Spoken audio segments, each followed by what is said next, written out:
છોટાઉદેપુરના બોડેલીમાં રાહુલ ગાંધીની યાત્રામાં ખિસ્સા કાતરું બેફામ બની ચૂક્યા છે, જ્યાં ભીડમાં કોઈ શખ્સ નેતાઓ અને કાર્યકર્તાઓના ખિસ્સા કાપી ગયું। વડોદરાના કોર્પોરેટર ચંદ્રકાંત ભથ્થુના 42,000 રૂપિયાની ચોરી થઈ ગઈ, જ્યાં અત્યાર સુધી 10 લોકો પોલીસ મથકે ફરિયાદ કરવા માટે પહોંચી ચૂક્યા છે।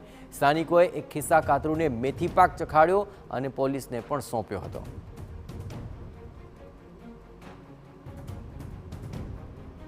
તમામ લોકોનો હકીકત છે કેટલું સારું ને સાચું પ્રશાસન છે જે ચલાવી રહ્યા છે કે લોકોના ખિસ્સા કપાઈ જાય ને લોકોને ખબર ના પડે એ પ્રમાણેની બેકારી છે આ દેશમાં।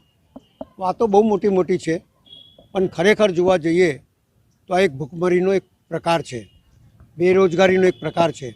લોકોની પૈસા ગયા છે, પોલીસ સ્ટેશન પાસે છે, હજારોની તાદાદમાં પોલીસ લોકો ઊભેલા હોય તો એ લોકોની જીગર કેટલી કહેવાય કે એમના આંખો દેખતા લોકોના પાકીટ જાય અને મૂંગા મોઢે બેસી રહે।